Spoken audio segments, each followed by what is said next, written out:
The Zlothian Empire had conquered 147 worlds, using what their military strategists proudly called the most efficient method in galactic history. Not a single shot fired, not one casualty, not even a strongly worded complaint filed with the Intergalactic Ethics Committee. Their secret? They simply asked very, very nicely. Well, that and the 40-mile-wide death machines hovering ominously above major population centers. Commander Supreme Blixnorp adjusted his ceremonial conquest sash for the 148th time this cycle and gazed upon his pristine record with the sort of satisfaction usually reserved for beings who had just discovered the meaning of life, the universe, and everything, and found it to be surprisingly reasonable. His method was foolproof, his results were flawless, his ego was approximately the size of a small moon and growing larger by the day. "Magnificent," he bellowed to his aide-de-camp, Lieutenant Wimselberry, whose name was unfortunately not his fault, but rather the result of his parents' inexplicable fondness for Earth confectionery they'd never actually tasted. 147 worlds, each one surrendering before tea time.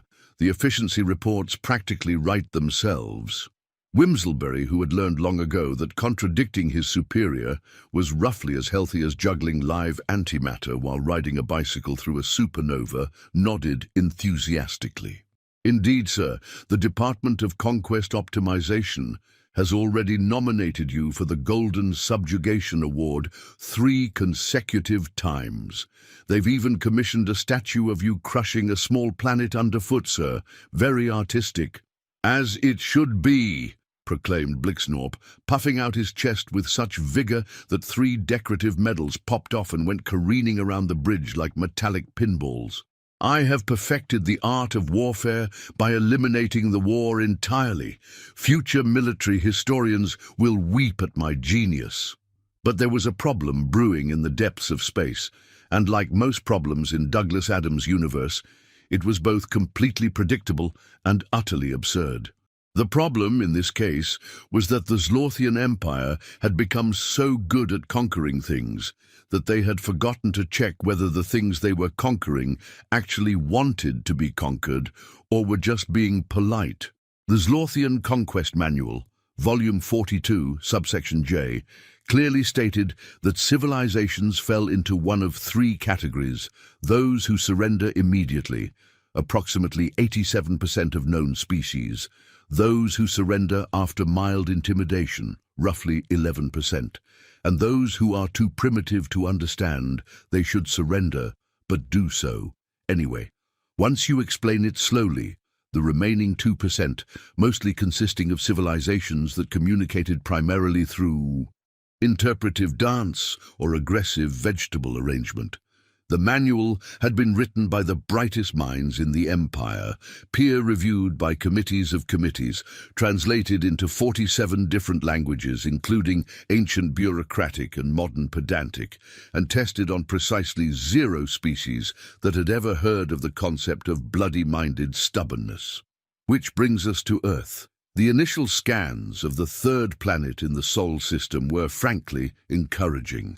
The inhabitants appeared to be reasonably intelligent bipeds who had mastered fire, agriculture, the wheel, and the inexplicable art of reality television.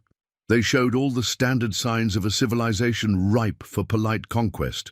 Governments that argued among themselves, armies that spent most of their time polishing things, and what appeared to be an unhealthy obsession with small rectangular devices that they stared at for 17 hours a day. "Perfect," declared Blixnorp, reviewing the reports while lounging in his ergonomic conquest chair, which was designed to provide optimal back support during lengthy intimidation sessions. "Standard Class C civilization, probably surrender before lunch. I do so love it when they surrender before lunch. More time for my afternoon meditation on the inherent superiority of the Zlothian way, followed by my evening reflection on why everyone else is inferior." Knee. The scouting report, filed by junior analyst Bobbleworth, was a masterpiece of bureaucratic optimism, wrapped in the sort of confident certainty that could only come from someone who had never actually met a human being. Species exhibits typical pre-conquest behavior patterns, including recreational warfare, territorial disputes over imaginary lines, and an apparent willingness to argue about literally anything. Recommendation: deploy standard intimidation protocol Alpha 7. Estimated time to surrender: 14 minutes, 23 seconds. Margin of error plus or minus 30 seconds for translation delays. What Bobbleworth had failed to mention in his report, because it didn't fit neatly into any of the standard categories on Form 23B, analysis of primitive civilizations and their inevitable capitulation, was that humans possessed a peculiar trait that had never been encountered in the previous 147 conquests. They had a word for it in several languages, but the English version was particularly apt: spite. This was not the sophisticated philosophical spite of advanced civilizations who carefully considered the long-term ramifications of their petty grudges. This was raw, unfiltered weapons-grade spite that could power small suns and had once caused a human to spend 17 years building a spite fence just to annoy a neighbor who had complained about his lawn. The Zlothian fleet arrived on a Tuesday, which was humanity's first mistake. Had they chosen literally any other day of the week, the subsequent events might have unfolded with at least a veneer of dignity. Monday would have found humans too depressed to properly respond to conquest. Wednesday through Friday would have been business as usual. Saturday might have resulted in confused aliens being invited to backyard barbecues. Sunday would have involved churches praying for the aliens' souls while simultaneously organizing casserole deliveries. But Tuesday was the day that 67-year-old Meredith Crankshaw of Poughkeepsie, New York, was trying to return a defective toaster to the department store where she'd purchased it 6 months earlier, armed with nothing but a receipt, righteous indignation, and 37 years of experience dealing with customer service representatives who had apparently been trained by sadistic dolphins. Meredith had already spent 47 minutes on hold listening to music that sounded like cats drowning in honey, been transferred to 4 different departments: kitchen appliances, returns, warranties, and something called Customer Retention Specialist Training Division, and was currently explaining to a customer service representative named Chad why it's not supposed to shoot sparks, dear, unless you're running some sort of fireworks store, which I very much doubt, when the massive Zlothian mothership blotted out the sun above her local mall. The Zlothians, following protocol to the letter with the sort of rigid adherence to procedure that would have made a tax auditor weep with joy, began their standard intimidation display. The ship's external speakers, capable of producing sound at volumes that could liquefy limestone, and had once been used to convince a particularly stubborn asteroid to change its orbit, thundered across the city with a message that had been carefully crafted by the Department of Psychological Warfare and focus-tested threats. Attention, primitive beings of the third planet. You have been selected for integration into the glorious Zlothian Empire. Please prepare for immediate and unconditional surrender. This is not a drill. Repeat, this is not a drill. Meredith, who had spent 3 decades married to Herbert Crankshaw and was therefore immune to loud, unreasonable demands, excessive repetition, and the general assumption that volume could substitute for logic, simply pressed the phone closer to her ear and continued her conversation. Now, listen here, Chad. I don't care if it's been 6 months. I don't care if your warranty department thinks I've been using it to toast meteorites. A toaster should not require a fire extinguisher to operate safely, and it certainly shouldn't make that noise. What noise, Mom? Asked Chad, who was beginning to suspect that this was going to be one of those calls. You know, the noise. Screech, pop, bang. Like a banshee having an argument with a firecracker. No toaster should sound like that, Chad. No toaster in the history of toasters. The Zlothians, interpreting this as some sort of primitive communication ritual possibly involving the summoning of their war gods, decided to clarify their position.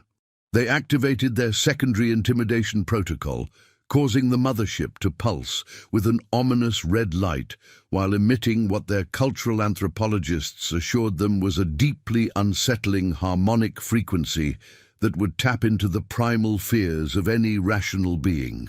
The harmonic frequency, as it happened, was remarkably similar to the sound Herbert Crankshaw made when he was trying to fix the garbage disposal after forgetting to turn off the power.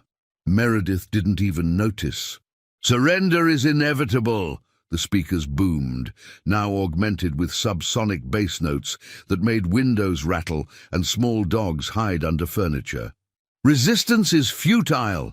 Your compliance will be noted in your permanent record."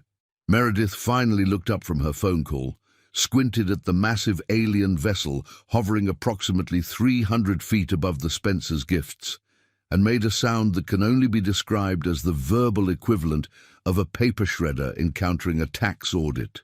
"Oh, for the love of... Chad, I'm going to have to call you back. Some idiots double-parked their flying saucer in the handicapped zone." She marched directly toward the center of the mall parking lot, her sensible walking shoes clicking against the asphalt with the sort of determined rhythm usually associated with executioners or people who had spent 47 minutes on hold and were not going to be dismissed by anyone, regardless of their planet of origin or the size of their spaceship. Where a smaller Zlothian craft had landed to facilitate what their manual optimistically called gracious acceptance of new management, Commander Blixnorp himself had descended to personally oversee what he expected to be another flawless surrender ceremony. He had even brought his ceremonial conquest banner and a small camera crew to document the historic moment for the Zlothian Military Channel's hit show, Worlds That Knew What Was Good for Them.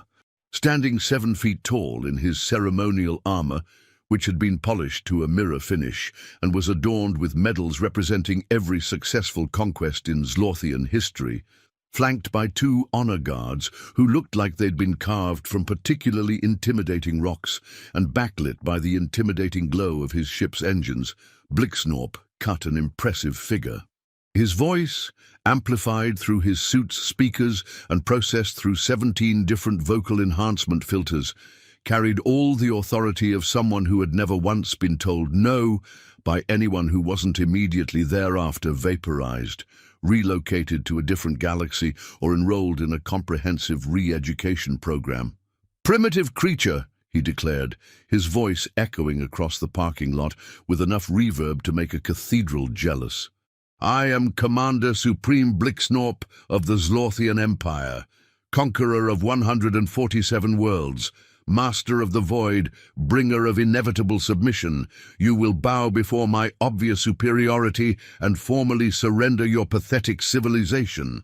Meredith looked him up and down with the sort of expression she usually reserved for telemarketers, her nephew's unfortunate choice in girlfriends, and people who insisted on paying for groceries with checks in the express lane. It was a look that had withered stronger beings than Blixnorp, though admittedly most of them had been human and therefore susceptible to the particular brand of disappointed authority that comes naturally to women who have spent decades organizing church bake sales and PTA meetings. "Honey," she said, in a tone that could have flash-frozen a small comet, "I've been dealing with blowhards since before you were a gleam in your daddy's optical sensor. You want to conquer Earth? Get in line. Aji." And then she did something that had never, in the entire history of Zlothian conquest, ever happened before. Something so unprecedented that it wasn't covered in any manual protocol or emergency procedure. Something that would later require the Department of Impossible Scenarios to create an entirely new filing system. She walked away, not running in terror, not falling to her knees in surrender. Not even asking what the paperwork requirements were for planetary subjugation or whether there was a customer service department she could speak to about filing a complaint. She simply turned around and walked back toward the mall, muttering something about, "Damn aliens think they can just show up anywhere without an appointment, and probably don't even have a permit for that thing." Blixnorp stood there for several long seconds, his brain attempting to process this unprecedented turn of events, with all the success of a goldfish trying to understand quantum mechanics. His training had prepared him for weeping, for begging, for elaborate surrender ceremonies involving the ritual burning of national flags and the presentation of ceremonial keys to the planet. He had protocols for dealing with beings who surrendered in languages he didn't understand, species that communicated through color changes, and civilizations that insisted on surrendering through interpretive dance. But casual dismissal, nobody had mentioned casual dismissal in the manual. There wasn't even a footnote about casual dismissal. It was as if the entire concept had never occurred to anyone in the Department of Conquest Strategy, which, considering their track record, was entirely possible. Said Blixnorp, his voice cracking slightly like a teenager asking someone to prom. "Excuse me, primitive creature. I believe you may have misunderstood the nature of this interaction." Meredith paused at the mall entrance, next to a decorative planter that held the sad remains of what had once been petunias, and turned back with the patience of someone explaining basic mathematics to a particularly slow houseplant. "Listen, sweetie, I'm sure whatever little space tantrum you're having is very important to you, but I've got a toaster situation that takes priority. If you want to conquer something, maybe start with that pothole on 5th Street. Lord knows, the City Council's been ignoring that for 3 years, and it's a genuine hazard to navigation."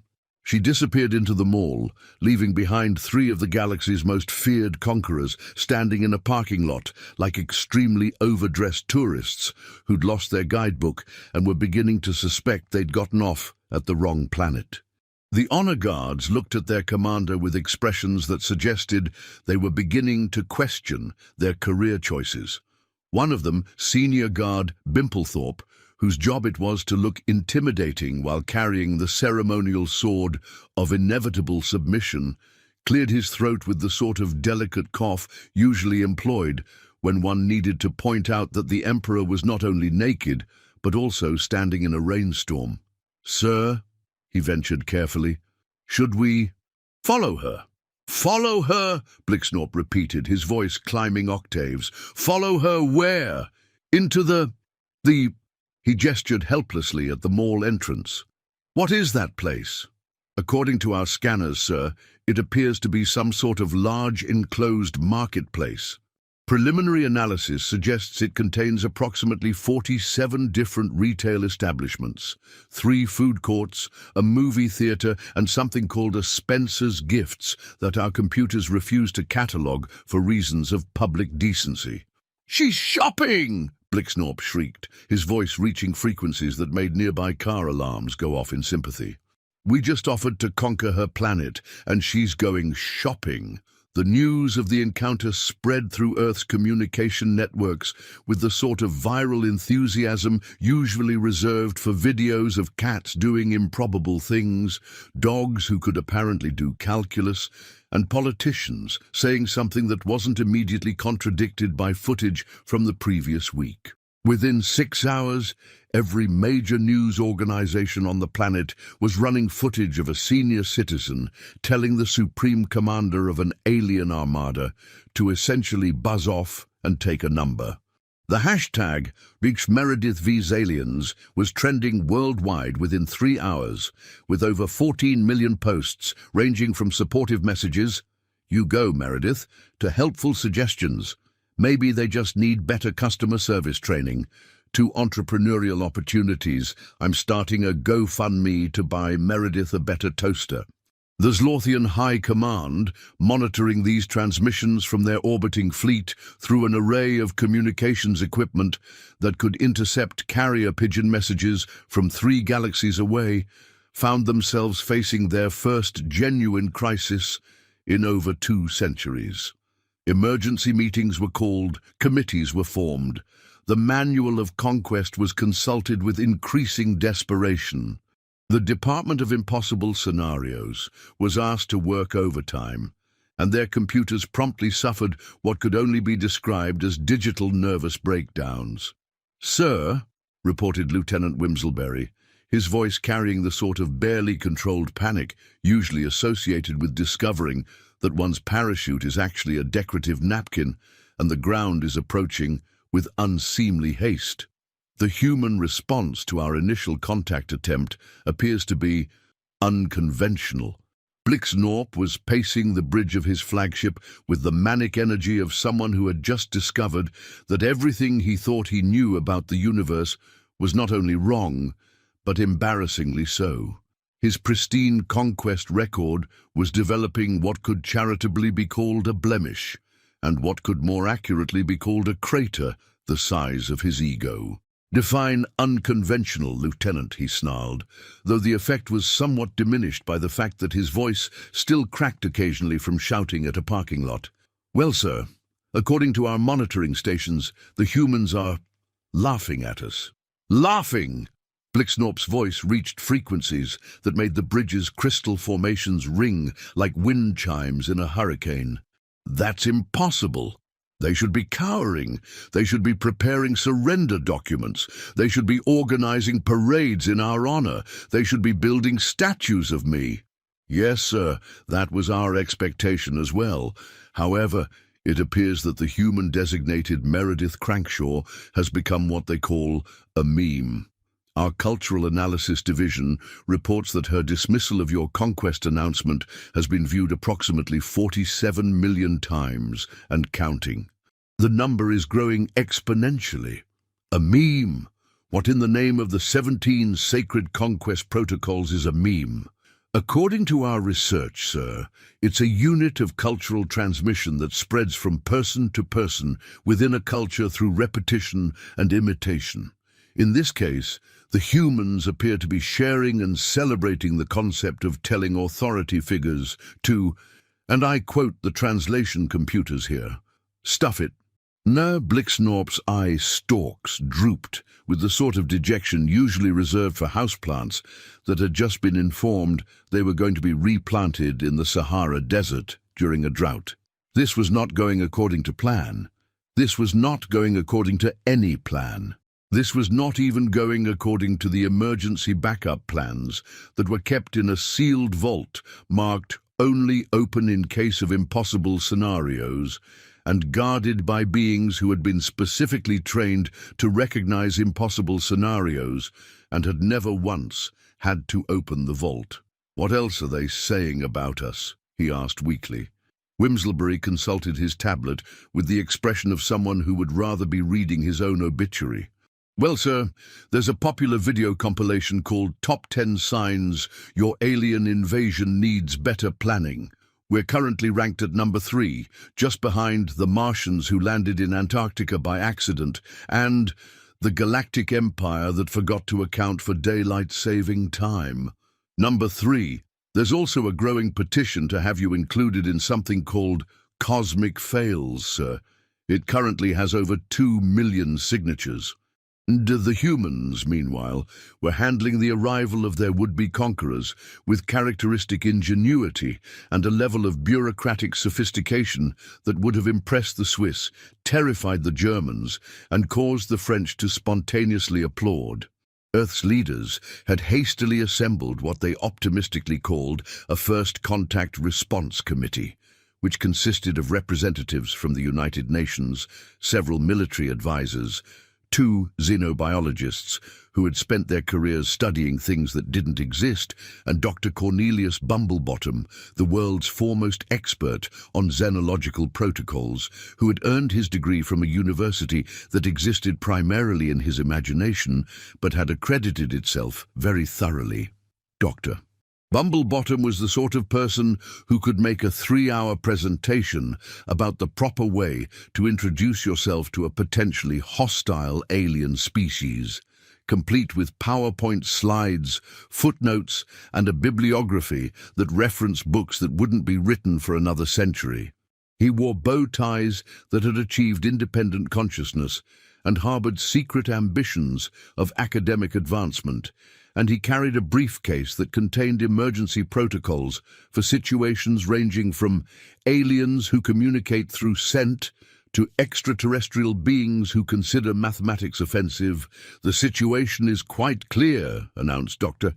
Bumblebottom to the assembled delegates, adjusting his entirely decorative spectacles with the sort of authority usually reserved for people who actually knew what they were talking about.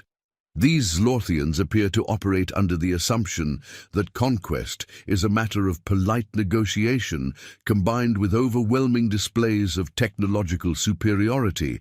Fascinating. Their methodology suggests a civilization that has never encountered what we might call administrative resistance.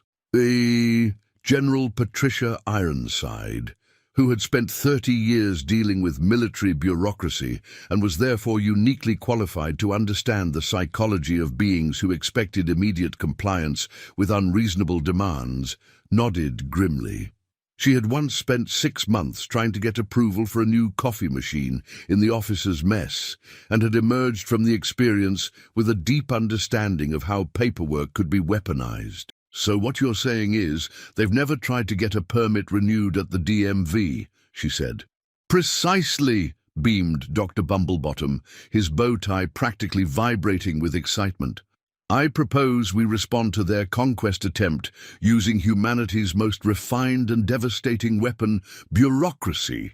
And so began what historians would later call the Great Administrative Standoff of 2024.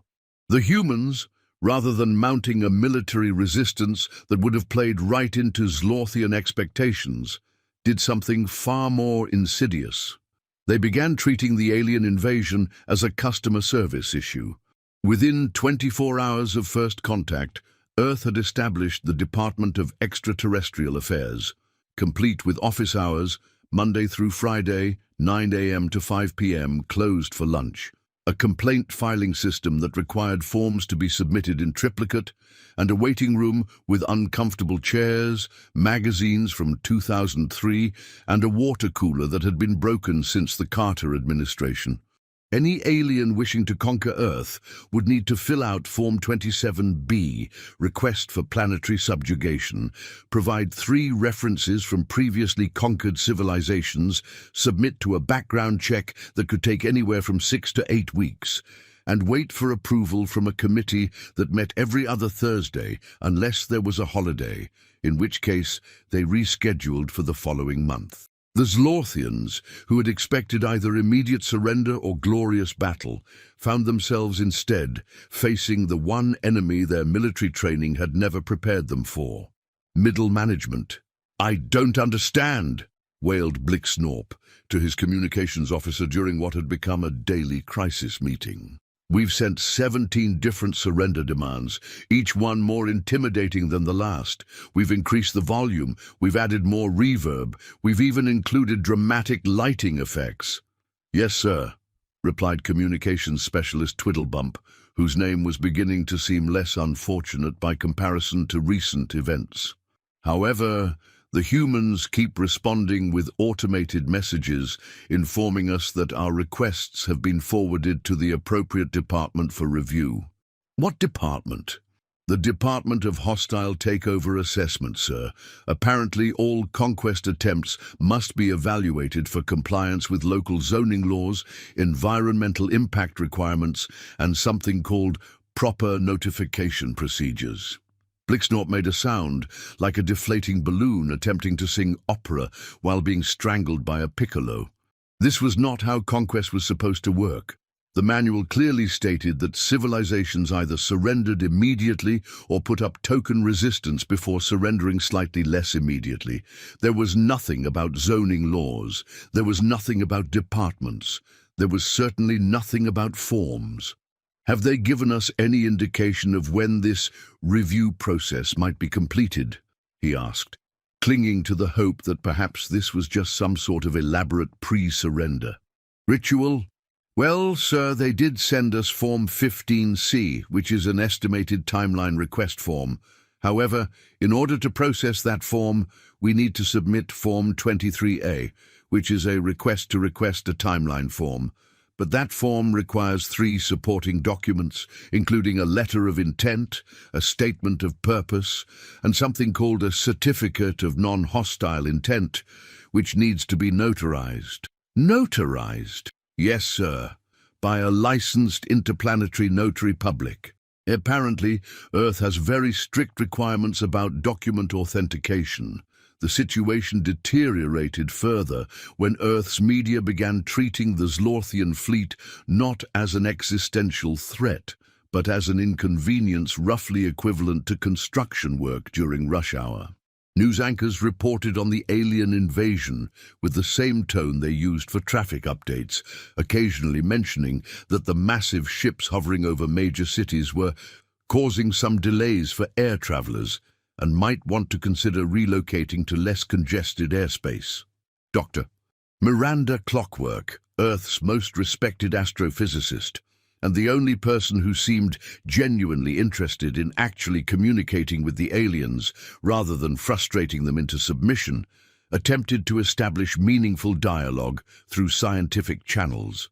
Her carefully crafted message, transmitted on multiple frequencies and translated into 17 different mathematical languages, was a masterpiece of diplomatic precision that managed to convey humanity's peaceful intentions while simultaneously demonstrating their technological sophistication. The Zlorthians responded by sending her Form 44C, request for formal recognition of superior technological achievement, which needed to be notarized by the same interplanetary notary public they still hadn't found, along with a cover letter explaining that before any meaningful scientific dialogue could take place, she would need to acknowledge their obvious technological superiority in writing, in triplicate, with one copy filed with the Department of Conquest documentation. "This is madness," screamed Blixnorb during what was now his daily crisis meeting, which had evolved into something resembling a therapy session for conquering aliens who were having existential crises. "We are the Zlorthian Empire. We have conquered 147 worlds. We have technologies that can reshape reality itself. We have weapons that make supernovas look like birthday candles. Why are they asking us for a reference number?" The answer, though none of the Zlorthians realized it, lay in the fundamental difference between their previous conquests and humanity.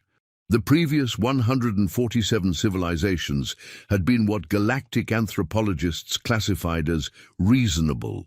When faced with obviously superior technology and overwhelming force, they had logically concluded that resistance was pointless and surrender was the sensible option. Humans, however, were not reasonable.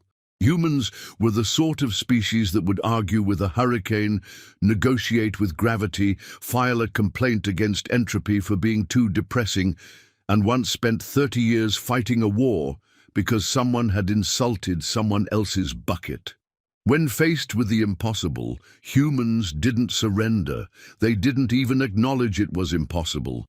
They simply treated it as a particularly annoying Tuesday and got on with their lives. This fundamental misunderstanding came to a head during what became known as the Great Demonstration Incident. Blixnorp, growing desperate to prove Zlorthian superiority and increasingly concerned that his career in conquest might be coming to an embarrassing end, decided to showcase their most impressive technology. He ordered his fleet to perform what the manual called a display of overwhelming technological superiority, which involved rearranging the asteroid belt into a giant arrow pointing at Earth, while simultaneously broadcasting a message in every human language explaining why resistance was futile. The operation took 17 hours, required the coordinated effort of the entire Zlorthian fleet, and consumed enough energy to power a small solar system for a decade. It was, by any objective measure, an impressive feat. The sheer amount of energy required to move celestial bodies was beyond anything in human capability. The precision needed to arrange millions of asteroids into a coherent shape demonstrated technological mastery that should have left humanity awestruck and terrified. Instead, the human response was to complain that the arrow was blocking their view of Mars, demand that the aliens restore the asteroid belt to its original configuration or face a lawsuit for property damage to the solar system, and file a formal complaint with what they called the Intergalactic Better Business Bureau. "They're suing us!" Blixnorp shrieked.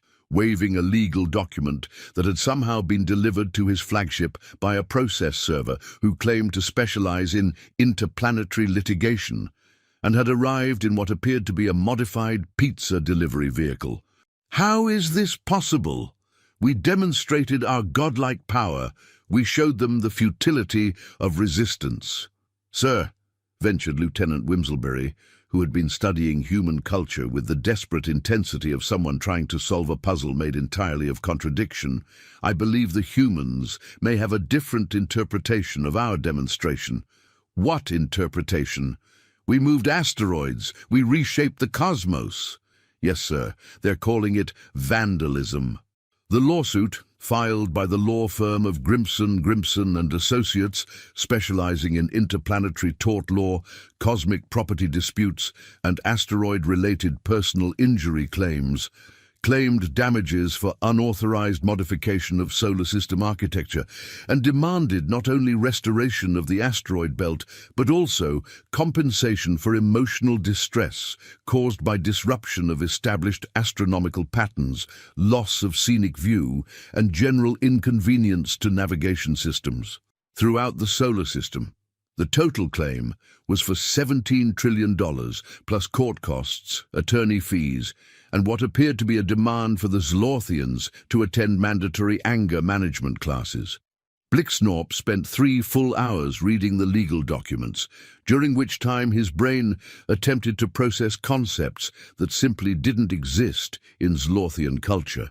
Property rights to celestial bodies, emotional distress caused by asteroid rearrangement, the idea that someone could actually sue a conquering empire for being too impressive. It was like discovering that mathematics had been wrong all along and 2 plus 2 actually equaled purple.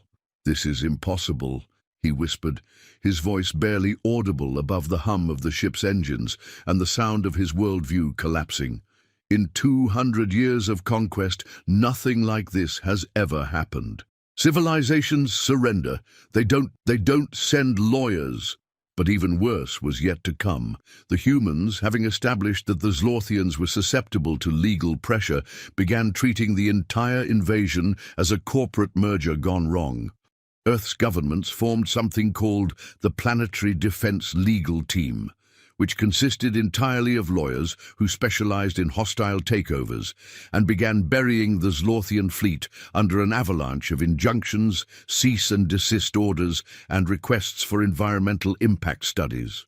"Your Honor," argued lead attorney Samantha Papershark in Earth's hastily established Court of Interplanetary Justice, which had been set up in the basement of the Philadelphia Convention Center between a comic book convention and a quilting exhibition, "the defendants have failed to provide adequate notice of their intention to conquer our planet.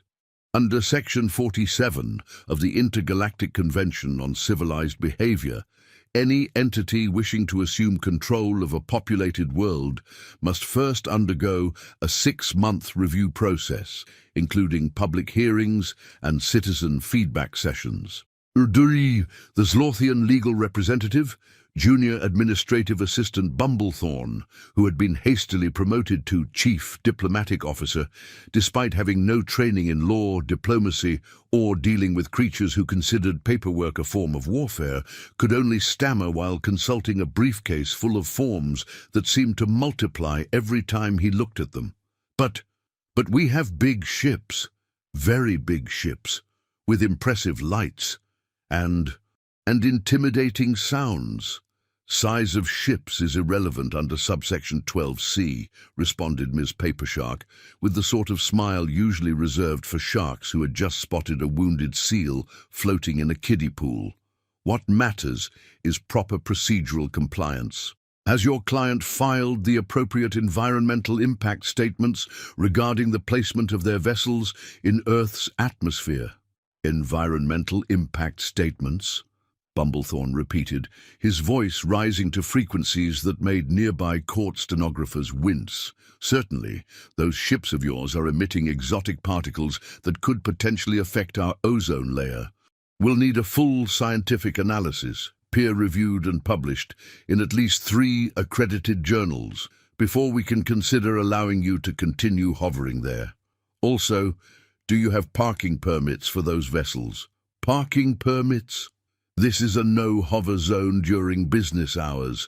The fine is $50 per hour per vessel, since you've been here for approximately 72 hours with, let me see, she consulted her tablet, 47 ships of various sizes.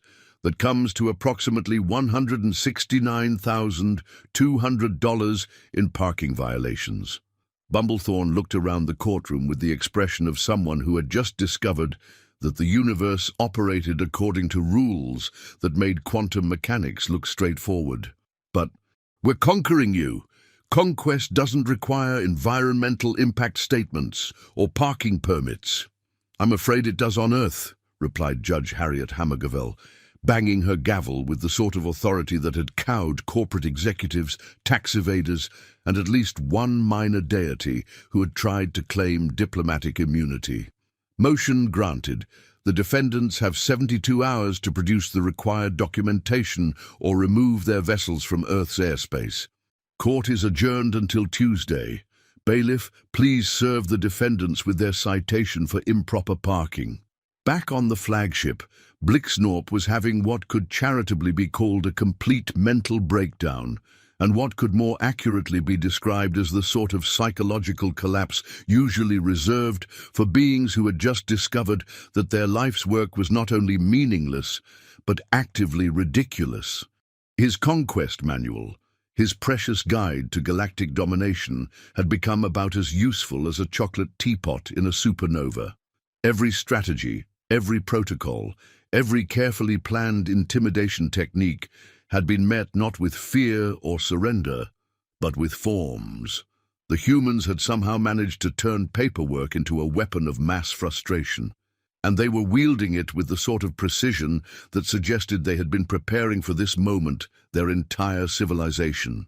"Sir," reported Chief Science Officer Wibblebonk, whose analysis computers had been working overtime trying to understand human psychology and had started showing signs of electronic depression, "I believe I may have identified the source of our difficulties." "Finally!" screamed Blixnorp, his voice breaking like a teenager trying to order pizza while his voice was changing. "What is it? Some sort of psychic resistance, hidden weapons, ancient defensive technology, a secret alliance with beings more powerful than us?" "No, sir. It appears to be a cultural trait they call being really, really annoying when they don't want to do something. That's not a real thing. That can't be a real thing. Things like that don't exist in a rational universe." "I'm afraid it is, sir. Our anthropological analysis indicates that humans have elevated passive-aggressive resistance to an art form. When confronted with demands they consider unreasonable, they don't fight back directly. Instead, they create bureaucratic obstacles so complex and frustrating that their opponents eventually give up and go away. It's actually quite ingenious, in a deeply irritating sort of way." Blixnorp stared at his science officer with the look of someone who had just been told that the laws of physics had been replaced by the rules of a board game designed by a committee of particularly vindictive accountants who had never actually played a board game, but had very strong opinions about how they should work. "Are you telling me," he said slowly, his voice dropping to a whisper that somehow managed to be more terrifying than his earlier shouting, "that we're being defeated by inconvenience? I believe the technical term is malicious compliance, sir. They're following all the rules, but in such a way that the rules become weapons against anyone trying to get things done efficiently." The final straw came when Earth's Department of Extraterrestrial Affairs scheduled a public hearing to discuss the Zlorthian conquest proposal. The hearing, held in the gymnasium of Roosevelt High School in suburban Detroit, was attended by exactly 7 people.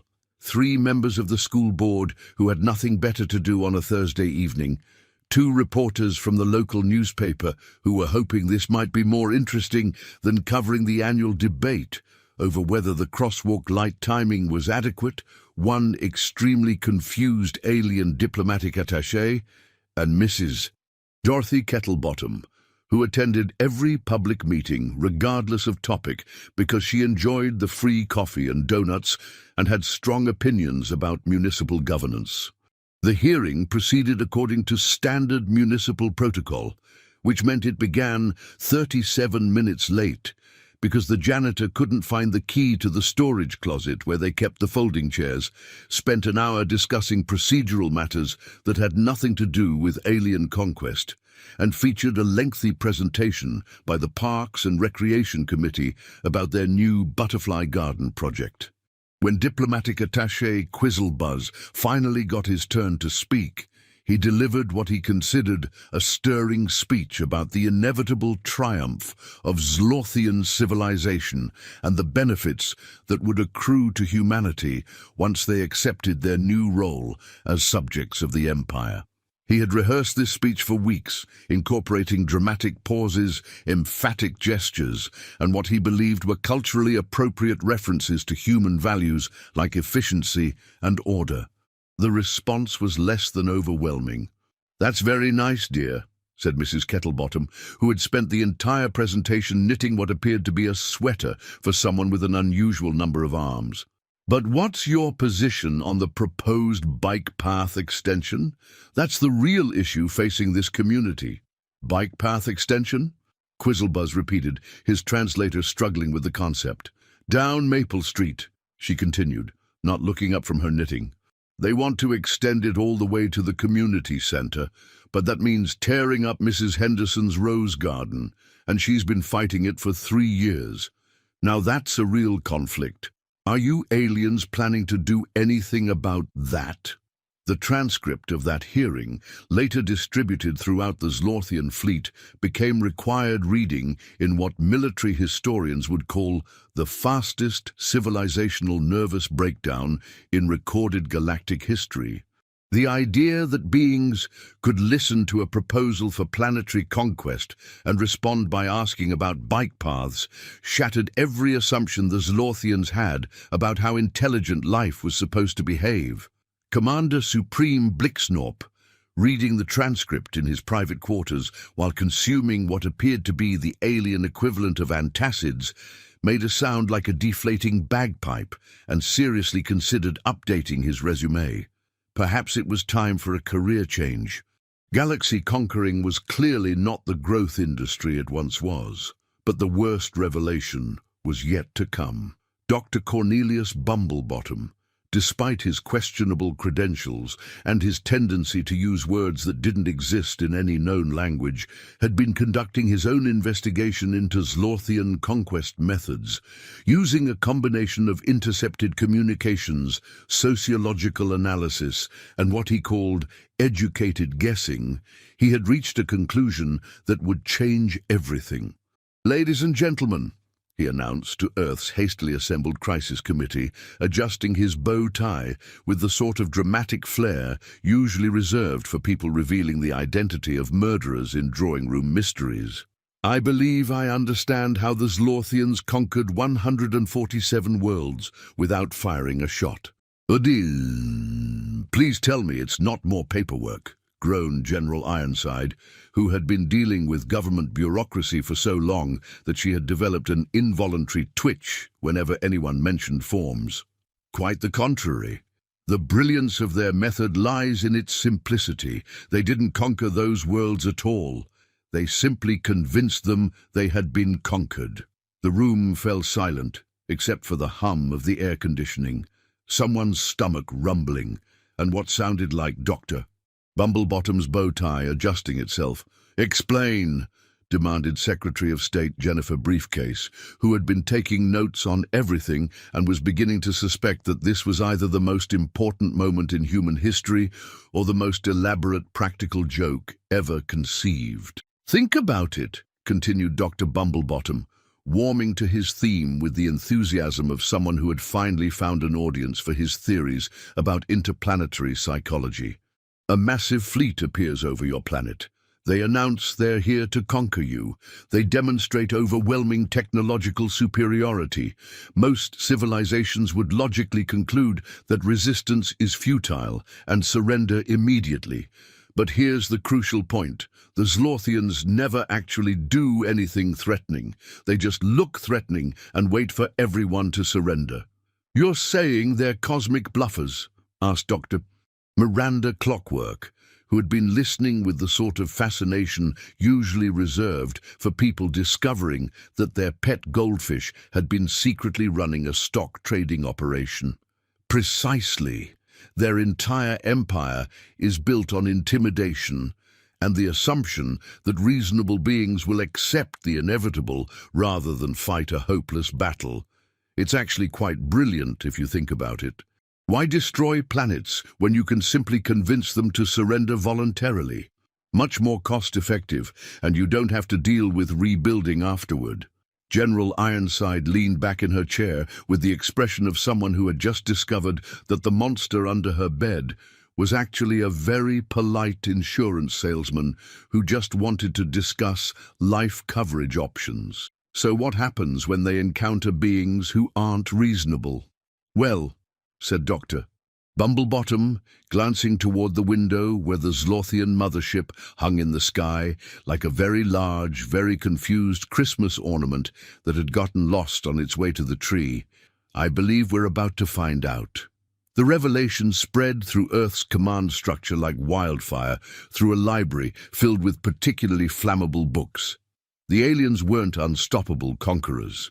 They were essentially cosmic con artists whose entire strategy depended on their victims being sensible enough to surrender without testing whether the threats were real.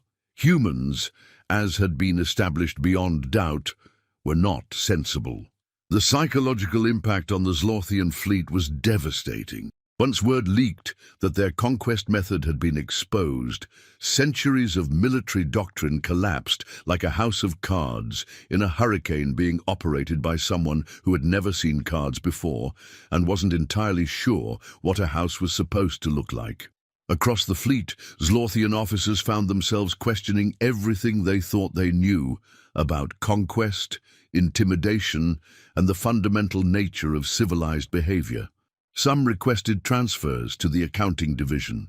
Others locked themselves in their quarters and refused to come out until someone could explain why the universe wasn't behaving according to the manual.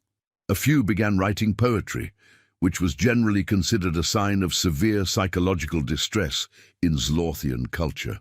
"Sir," reported Lieutenant Wimslebury during what had become a daily crisis briefing that was beginning to resemble a support group for beings having existential crises, "morale among the troops is at an all-time low. 3 of our junior officers have submitted requests for transfer to the accounting division, and Chief Engineer Wobblebottom has locked himself in his quarters and refuses to come out until someone explains why humans don't follow the manual." Blixnorp, who had aged approximately 30 years in the past week and was beginning to develop what appeared to be stress-related eye twitches, rubbed his eye stalks wearily. "What about the other conquered worlds? Any word from the provinces?" That's part of the problem, sir. Once news of our difficulties with Earth reached the other worlds, they began asking uncomfortable questions." "What sort of questions?" "Questions like, what would happen if we just said no? And are those weapons actually functional or just for show?" Several worlds have requested independence hearings, and the Rigelian system has formed what they're calling a liberation committee. The Centaurians have filed a formal complaint about inadequate customer service during their conquest process, and the beings from Kepler 442b are demanding a refund. A refund? Apparently they feel that their conquest experience did not meet their expectations. They're citing false advertising since we promised them efficient integration into a galactic empire, but they claim all they got was a bunch of forms to fill out and occasional visits from bureaucrats who didn't seem to know what they were doing. The sound Blixnorp made was somewhere between a groan and the noise a balloon makes when it's slowly deflating while someone plays a funeral dirge on a kazoo that's slightly out of tune. His empire, built over centuries of careful intimidation and psychological manipulation, was unraveling because one small blue planet had figured out that the Emperor had no clothes, no weapons, and possibly no actual authority beyond what people were willing to give him. Earth, meanwhile, was handling its role as inadvertent galactic revolutionary with characteristic human adaptability. The Department of Extraterrestrial Affairs had been flooded with applications from other worlds seeking advice on how to tell conquering aliens to buzz off, a practical guide. Dr. Bumblebottom found himself consulting on liberation movements across 17 star systems, while Meredith Crankshaw had become something of an interplanetary folk hero. Her dismissal of the Zlothian ultimatum was being broadcast on resistance radio stations throughout the galaxy, and she had received fan mail from beings she couldn't pronounce the names of. The Rigelian Liberation Committee had named her their honorary president, and someone from the Vega system had sent her a fruit basket that contained things that weren't technically fruit, but were apparently the local equivalent. "I still don't understand what all the fuss is about," Meredith told a reporter from Galactic News Network during an interview that was being simultaneously broadcast to 47 different worlds. "I've dealt with door-to-door salesmen who were more intimidating than those space people. At least the encyclopedia salesman didn't block out the sun, and they usually had better manners." The reporter, a being that looked like a cross between a giraffe and a filing cabinet, nodded enthusiastically. "What advice would you give to other worlds facing similar situations?" "Same thing I'd tell anyone dealing with pushy salespeople," Meredith replied, sipping tea from a cup that read, "World's Most Tolerant Grandmother." "Just say no. Be polite about it, but be firm. And if they don't take no for an answer, ask to speak to their manager." The final collapse came when the Zlothian High Command, faced with widespread rebellion throughout their empire and a complete inability to handle one moderately obstinate planet, made a decision that would have been unthinkable just weeks earlier. They called a meeting, not a conquest, not an intimidation session, not a demonstration of superior firepower, not even a strongly worded ultimatum. A meeting with an agenda and coffee service. The Great Galactic Conference was held in the gymnasium of Roosevelt High School, partly because it was the only venue on Earth large enough to accommodate representatives from 148 worlds, and partly because the humans thought it would be amusing to hold such a momentous gathering in a place that smelled faintly of gym socks, adolescent anxiety, and the lingering aftermath of last week's tuna casserole lunch. The gymnasium had been decorated with banners reading, "Welcome Galactic Delegates," and "Please wipe your feet tentacles, pseudopods." Folding chairs had been arranged in rows, with a small stage at the front, where someone had set up a podium with a microphone that occasionally emitted feedback that sounded like a dying whale.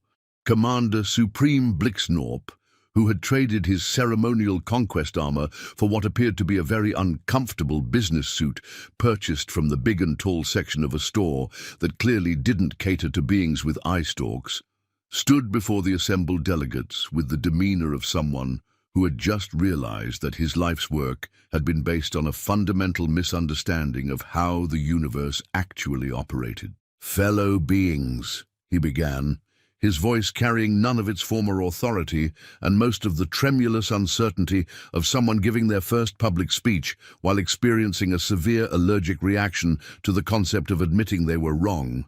"We are gathered here today to discuss what our cultural analysts are calling a paradigm shift in interplanetary relations." The response from the assembled crowd was about what you'd expect from several dozen recently liberated civilizations, and one planet full of humans who were still trying to figure out why everyone was making such a big deal about saying no to unreasonable demands. "We demand reparations," shouted the representative from Kepler 442b, a being that looked like a cross between a houseplant and an accountant. "And an apology," added someone from the Vega system, whose translator was apparently having difficulty with the concept of righteous indignation. "And better customer service," called out a voice that sounded suspiciously like Meredith Crankshaw, who had been invited as an honored guest and was sitting in the front row with a thermos of coffee and a bag of homemade cookies. What followed was 6 hours of the sort of diplomatic chaos that occurs when beings who have spent centuries assuming they were conquered discover that they had actually just been very politely asked to pretend to be conquered, and that they could have said no at any time. It was like discovering that the scary monster in the closet had actually been the neighbor's cat wearing a particularly unconvincing costume. The Rigelian delegate demanded to know why they had been sending tribute payments to an empire that had never actually done anything to deserve them. The Centaurian representative wanted an explanation for why their planet's resources had been diverted to support a military that apparently existed primarily for show. The delegate from Proxima Centauri asked whether the Zlothians had any actual qualifications for running a galactic empire and whether they had considered taking a management course. Through it all, Blixnorp stood at the podium with the expression of someone watching their carefully constructed worldview collapse in real time while being broadcast live to billions of beings across the galaxy. His aide-de-camp, Lieutenant Wimselbury, stood beside him, taking notes with the enthusiasm of someone documenting the end of the world. The resolution, when it finally came, was both anticlimactic and strangely satisfying. The Zlothian Empire would be dissolved, effective immediately. Its fleets would be repurposed for interplanetary postal service, because as several delegates pointed out, they were already good at showing up places and making announcements. They just needed to work on their customer service skills. Former Commander Supreme Blixnorp would be retrained as a customer service representative because, as several delegates pointed out with what could charitably be called malicious glee, his experience with dealing with unreasonable demands would be invaluable in that field. At least, said the delegate from Wolf 359, when people hang up on him, he'll understand why. The various worlds would form a loose confederation based on the principles of asking nicely, taking no for an answer, and not assuming that bigger ships automatically meant better ideas. Trade agreements would be negotiated through proper channels, with appropriate paperwork filed in triplicate. As for Earth, its role in accidentally triggering the collapse of a galactic empire was officially recognized with a certificate of appreciation and a small trophy that read, "Most Unnecessarily Difficult Planet to Conquer 2024. The trophy was presented by a delegation of grateful beings from across the galaxy, most of whom wanted to shake Meredith Crankshaw's hand and ask for her autograph. The trophy sits in the United Nations building to this day, right next to the coffee machine on the 3rd floor, where it serves as a reminder that sometimes the most effective way to deal with impossible situations is to simply refuse to acknowledge that they're impossible. Dr. Bumblebottom was offered positions at 17 different universities across the galaxy, most of which actually existed. He accepted a teaching position at the Rigelian Institute for Advanced Bureaucratic Studies, where he now teaches courses on the practical applications of administrative resistance and how to defeat superior technology using properly filed paperwork. General Ironside was promoted and put in charge of Earth's new Department of Galactic Relations, which operates on a strict 9-to-5 schedule and requires all visiting aliens to make appointments at least 2 weeks in advance. Meredith Crankshaw, meanwhile, finally got her toaster exchanged for one that didn't require a fire extinguisher to operate safely. The replacement toaster works perfectly and has never once threatened to achieve sentience or declare independence from the kitchen counter. She was also offered honorary citizenship on 14 different worlds, a book deal, and her own talk show. She declined all of these offers, explaining that she had a garden to tend and wasn't particularly interested in becoming famous for doing what any reasonable person would do when faced with unreasonable demands. And somewhere in the cosmos, on a small blue planet orbiting an unremarkable yellow star, life continues much as it always has, except that now the humans know that when beings from other worlds show up with impressive ships and demanding attitudes, the proper response is not fear or awe, but a polite but firm request to see their paperwork and proof that they've scheduled an appointment. The universe, as it turned out, was not only stranger than anyone had imagined, but considerably more susceptible to proper administrative procedures than anyone had ever dared to hope.